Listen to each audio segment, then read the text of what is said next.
Well, we're exploring the topic about creating and nurturing networks for congregations to not feel like they're in it all by themselves.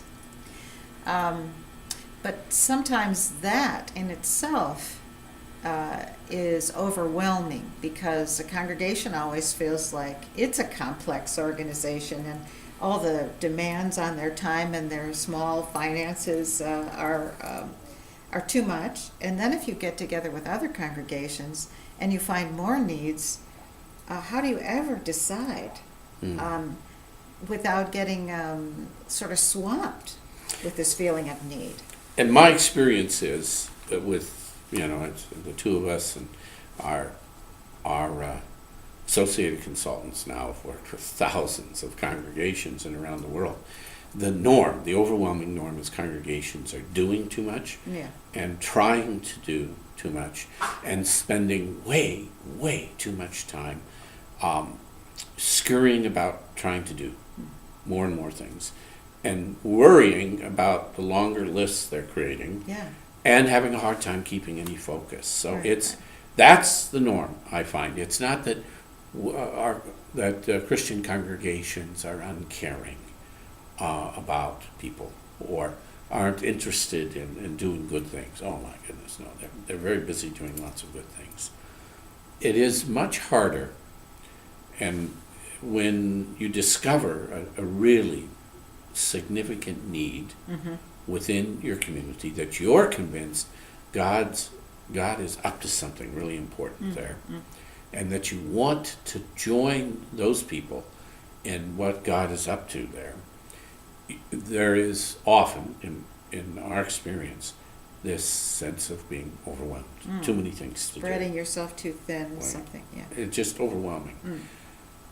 And that's when it became very clear for us that you could just go through the politics of it and take a majority vote.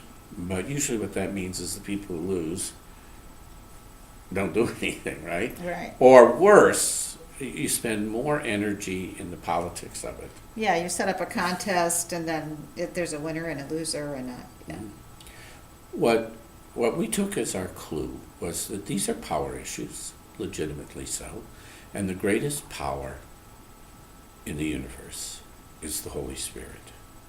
For the Holy Spirit is the power of God.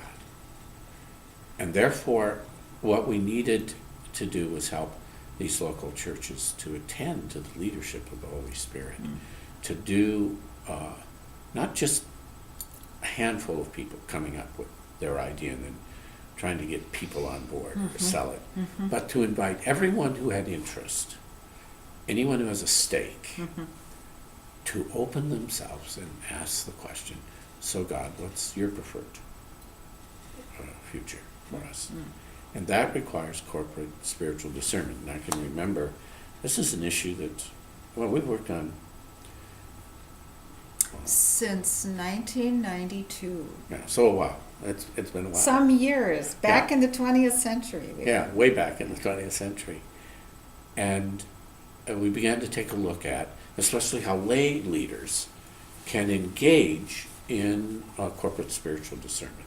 How they can come to a point in a relatively efficient, I think what's great about what you design, because you're the chief designer of this, is that in segments of 90 minutes, That's right. people can come to a place where they say, it seems good to us and the Holy Spirit that we'll do this. Yeah. It lowers the chance of dysfunctional conflict. It doesn't ignore the fact that there'll be conflict, of course, but it lowers the chance of dysfunctional conflict. And it actually builds on the energy of the Holy Spirit, which is what I like. No, I think that's right. I mean, the conflict you want is maybe a collision of ideas that gets stirred around in the pot. Well, how do you make that a safe conversation, or safer anyway? People want to come to a meeting and participate in a meeting if they have a stake where they say, shall we do this thing or not? Yeah. And the question about spiritual discernment is never, shall we do this or not? Because that would give you a yes or no answer. That's what people think will be fastest. But what's actually truest in terms of setting a course is to say, what is God up to in this issue for us? So if you change the nature of the question, you can name the issue, but then say, what is God up to in this or that issue for our congregation? Then suddenly people can't say, well, this would be wrong for us, or this would be right for us, or they can say it, but it's within the framework of what God might have in mind for that congregation, or have equipped them especially for, or introduced them to people of peace in the neighborhood who can help them with it. So a lot of different points of view can get in. Well, you think, okay, that's sort of vague and foggy. No, it's actually done in a 90-minute rubric, which is very plannable. It has boundaries. So for the P's and the J's on the Myers-Briggs, the P's who like things to be open-ended, they're kind of happy about that because the question allows for multiple possible valences and directions. But the J's know that this part of the conversation is going to last exactly this many minutes, and this is when we're going to kind of try to summarize what we do. So it actually works for all kinds of people, and it's distinct enough that people realize when they've come to a conclusion.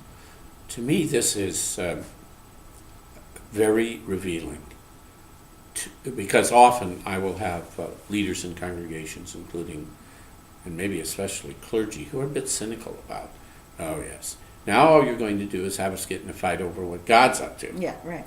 And who are we to say, etc. And all those are absolutely legitimate questions. What this underlines, the way in which you've designed this, is that to a great degree, coming to spiritual discernment and leadership in that setting is about time. And saying, well, what time is it? And have we come to a moment where we can say, it seems good to us in the Holy Spirit, or not? Yeah.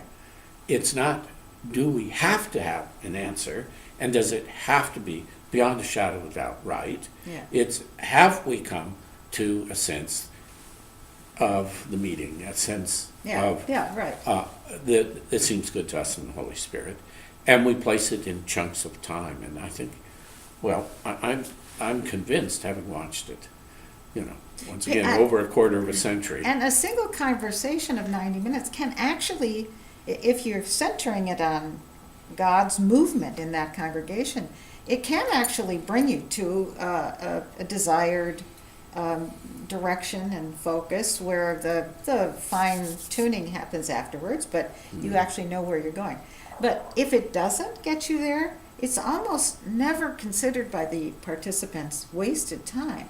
For one thing, they're lifted in the spirit during the thing. It's actually like an extended meditation, which is sort of enlivening for people. Strangely, I think it is.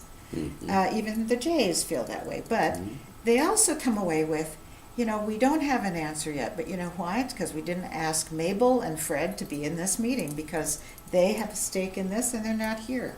Let's have another conversation. And it's a great way for a local church to invite people who aren't members of the church, but who really have a lot of stake in what these decisions are about, to have equal space. Yeah. And as you said, a safer, not safe, but a safer space to do that work. Thanks for that.